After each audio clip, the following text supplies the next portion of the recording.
Gagawa tayo ng no-bake na ube moist cream cake na may caramel sauce. Yes, bukod sa madali lang ang ating cake gawin, ito ay napaka-moist. Ang gagawin lang natin ay ika-cut natin into 3 equal parts ang ating cake. Isa-stock natin to at lalagyan natin ng whipped cream na palaman. At syempre, magta-toppings tayo ng ating caramel sauce. And syempre, ang version natin ng caramel sauce ay simpleng-simple. So, unahin natin ang paggawa ng ating caramel sauce. So, yung caramel sauce na gagawin ko ay ito yung ginamit din natin na caramel sauce ng ating mini donuts. So, kung gusto nyong gumawa ng mini donuts, check nyo lang yon. Ang gagawin lang natin ay imixan natin lahat ng ating mga sangkap. So, ito ay evaporated milk, muscovado sugar, cornstarch, konting milk powder.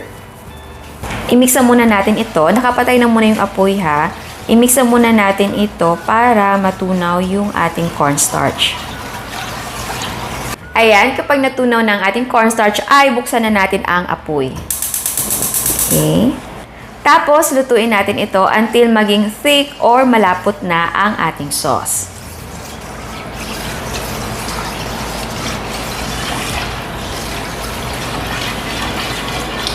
And ayan, malapot na siya. So ngayon ay maglagay tayo ng konting vanilla essence. Ayan. Tapos ngayon ay maglagay tayo ng konting margarine or pwedeng gumamit ng butter. Haluin lang natin na mabuti until matunaw ang ating margarine. At okay na siya. So itabi na muna natin ito at palamigin. Ayan, so ang next na gagawin natin ay ang moist na ube cake. Pero pwedeng gumamit ng ube na chiffon cake. Pero mas prefer ko na moist na ube yung gamitin natin na cake. Sa ating bowl ay meron tayong all-purpose flour. Lagyan natin ng milk powder.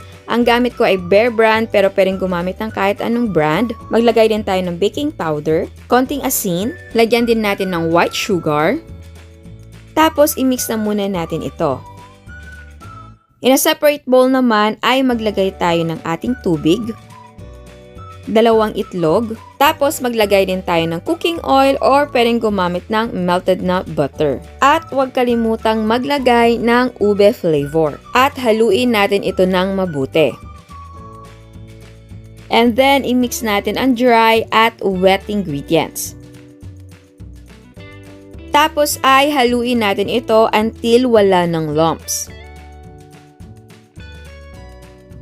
And eto na ang ating ube na batter mix. Ngayon naman ay ililipat ko siya dito sa ating cake pan. So, ganito yung ginawa ko sa cake pan ko. Naglagay ako ng parchment paper dahil yung gagamitin ko na cake pan ay natatanggal yung bottom niya. So, kung ilalagay ko siya na walang parchment paper, ayan o. Baka kasi magkaroon ng leak kasi nga natatanggal ito. So, baka maluwag na. Gusto ko kasi yung cake pan ay medyo matangkad din. Yung cake pan kasi na yung hindi natatanggal yung bottom dito sa akin ay hindi siya ganito katangkad. So, yes, kung makita kayo ng matangkad na cake pan, yun na yung gamitin nyo. Ito lang kasi ay natatanggal siya. Ayan o. Ito yung belt niya. So, ilipat na muna natin dito. Ayan. And nagpainit na ako ng ating tubig dahil sa steam natin lulutuin yung ating cake. Okay. Buhos lang natin yan. Ayan, ngayon naman ay ilipat natin yung ating cake pan dito sa ating steam basket. And napansin nyo, pinutol ko yung ating parchment paper para magkasya. And then, lagyan natin ng malinis na tela para hindi matuluan ng steam or water ang ating cake. Ayan, so, kunin natin yung takip.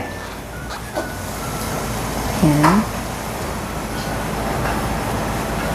Tapos, i-wrap natin siya para walang laylay na cloth. At isalang na natin ito. So, lutuin natin ito for mga 45 to 60 minutes. Tignan natin mamaya. Mag-toothpick check tayo para malaman natin kung okay na siya. At ayan, i-check natin. Ayan. Okay, check natin kung basa pa. And hindi na siya basa. So, hanguin na natin at palamigin.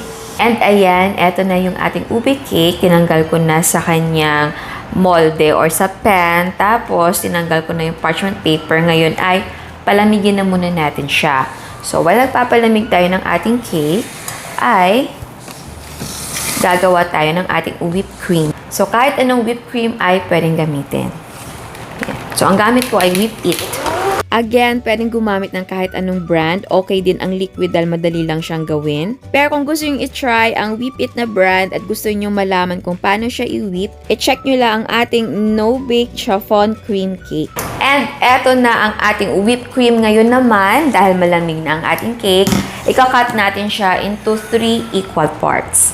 So, pwede kang maglagay ng mark para hindi ka mahirapan sa pag-cut. Ayan, nakat na natin. So, ngayon ay mag-stock na tayo. So, maglagay na tayo ng whipped cream. So, hatiin natin into 2 equal parts ang ginawa natin na whipped cream para ipalaman natin sa ating cake.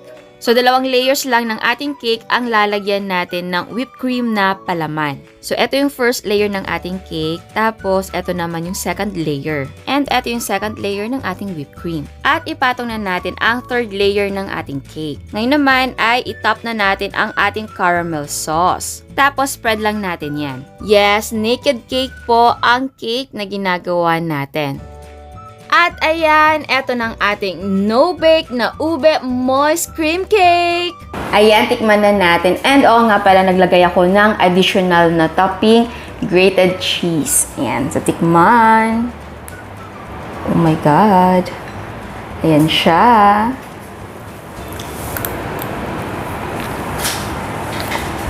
Oh my God.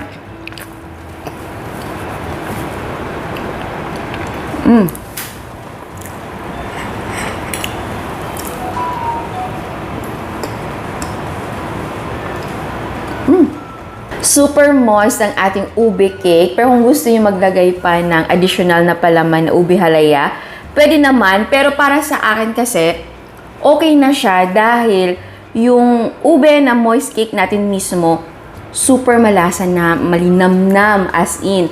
Yung cream naman na gamit ko ay hindi matapang, napaka-light ng lasa niya, walang aftertaste. So, bagay na bagay siya sa ating ube na moist cake. Tapos, etong caramel natin sa top naman, yung caramel sauce natin, okay na, konti lang siya dahil nagko-complement sila lahat. And dahil nga matamis lahat, maganda din na may grated na cheese. Alam nyo yung caramel sauce natin, masarap siya. Nagawa na ako nito, pero yung gamit ko ay brown sugar lang. Pero masarap na Muscovado yung gamit natin. Yeah, perfect talaga yung caramel sauce natin. Tapos yung ating ube na cake.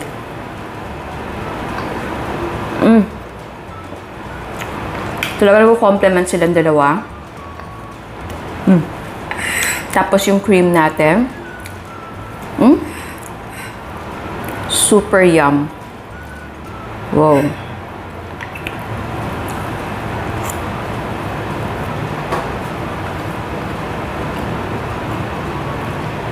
Kaya kung wala kayong oven at gusto nyo gumawa ng ube cake, wala na talagang problema. Dahil pwede mo siyang lutuin sa steam. Kung gusto mo naman yung parang improvised oven, sa kaldero mo siya lulutuin. Basta marami din tayong version no ng mga cake na inuluto sa kaldero or improvised na oven. So yes, at kung gusto nyo maging cupcake to, pwede. At kung gusto nyo ilagay sa mga clear packs, pwede din. So ayan, sana nagustuhan nyo ang recipe natin ngayon. Ciao! Pwede mong ibenta ang isang slice ng 100 pesos or higit pa. Again, ang selling price ay magdidepende kung magkano ang mga presyo ng mga sangkap sa inyo.